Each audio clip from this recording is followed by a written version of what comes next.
Oh man, I've tried to. This is my third attempt doing a video on this, and I've realized there's so much to talk about, and I like to do short videos, so I need to kind of not talk about everything. Essentially, that's what I need to do. I guess it also leaves something. I guess if you see this video and you're looking for something new to read, definitely check out this book, Fiendish. The first issue I read, I was really surprised with, and I thought it was fantastic. And the second one, it's even better. It kind of focuses more on character development. There's a lot of just really, really kind of great ways to bring in the kind of love for the characters, so that you kind of feel pity for them all, and you can kind of have that kind of empathy and stuff, so that when the action comes, you're the stakes are there, and you're like, fuck, I don't want anything to happen to these people. So I think that was the strongest point of it, of the whole book.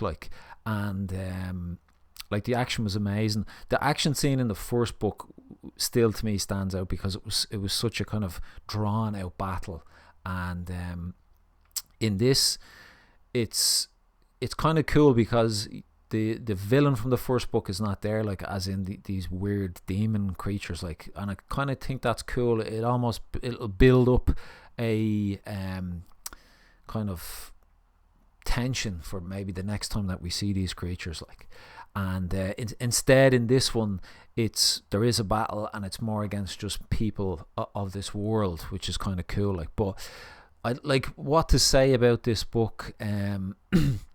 Yeah, the artwork is much better compared to the artwork in the first book is beautiful, but what I think about this one is the artist is just maybe finding their style or their process. They're just getting that process down, and there's so kind of so much richness to this world. Even this page here that I just have up on the screen, there's a lot of this cool stuff, even internals. When when you go into a building, this is quite dark, but I can't remember the name of this character here, but there's all this kind of thought put into the environment that they're inside of, and it feels lived in and stuff like that. That's really cool.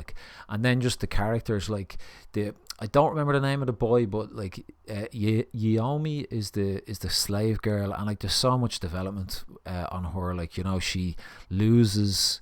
You find out she lost a child, and in the first issue, literally everyone she knew was killed by that creature.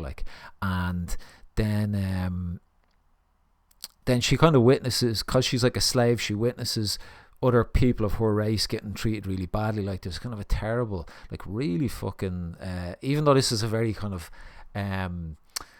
beautifully kind of rendered kind of comic book, there's this one scene where she tries to help out these people from her race, and it's a little infant that she wants to protect, but in the end she has to kind of give it up, because she has no rights in this world, and she kind of gives in to the owner, and he just takes the little infant off in his hand. That last panel there, that scene, I was fucking hell, this is just really heavy stuff, and so that, there's so much empathy for that character I have, and you just wanted the other characters to take her in, and even there's a cool scene where she when they do take her in, she wants to, I think your man Casimir is you have to learn how to fight and stuff if you're gonna come with me, and just, this is really cool. They're outside.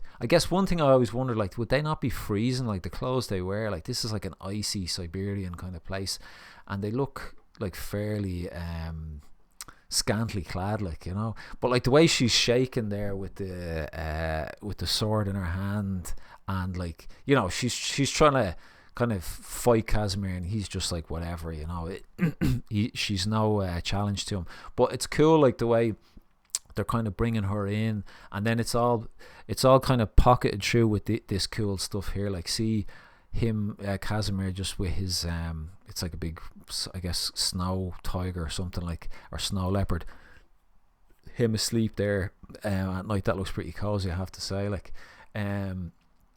so like, I think maybe she was the main kind of, for me, the main draw of the story, the one that you kind of felt the most for. And then the young kid as well, he's kind of cursed with these powers of feeling people's emotions. And then Casimir is like, I guess he's just still going off the memory of all the people killed in his village and stuff like that. Like, so it's just, that's what I have to give this book is, it's just the characters are great, like, and you really kind of want them to survive this, you know.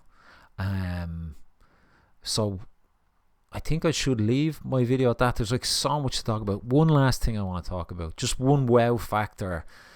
I always like a book that just kind of catches me off guard at some point. Like, and there's a scene where they fight these men. You know, they come across these men in the forest, and the fight scene's really cool. And your man Casimir, like, they have to use a bit of magic and stuff because it's like 4 fully grown men, and they're kind of a bit, they're not as strong as them, so they have to use a bit of their ingenuity to kind of get their way around it. And there's only one man who's kind of survived, and Casimir's like, I'm gonna kill him, we can't leave him here. And the young kid almost begs him, like, you know, spare him or whatever. So they spare him, but the guy then turns on them after they spare him. And this, you know, I always love a good page turn, and this was it here. I'm gonna end it on this, like, but this is them leaving, and it's this view of your man. He's grabbing his sword, and I think this is him getting up, and like he comes charging at the young kid. There's his name. What's it? Iskel, is that his name? And then Yaomi's like, look out! But it's like the introduction of another character comes in to almost save the day. Like, but it's very, very violent, and it's very look at that, very beautifully drawn. Like, I just love that red, even though the ink has been made red, and like that guy, I don't know what the fuck that is, like, I can't really make it out, but like he's just turned into porridge, literally, like. And this is the introduction of this other magician, or I don't know what she is, like, kind of a cool character. I'd say there'll be kind of some fun. She brought me out of the story a little bit. There was just a few little bits of dialogue. That's probably my only real criticism of this book. The odd bit of dialogue would throw me out. It seems like more of from our time than an ancient time. And like she must have a history with this guy Casimir, and she's looking at Yaomi and she's saying, like, I'm not letting you bring your fuck toy into the house. Like, so that seems like a 2020 kind of term as opposed to an ancient world, like. But look, I'm gonna leave it at that. I'm at 8 minutes. Like, Fiendish is brilliant, and I'll probably save her and wait before I read the next one as well. But definitely check out this book, and you won't be disappointed. It's really good.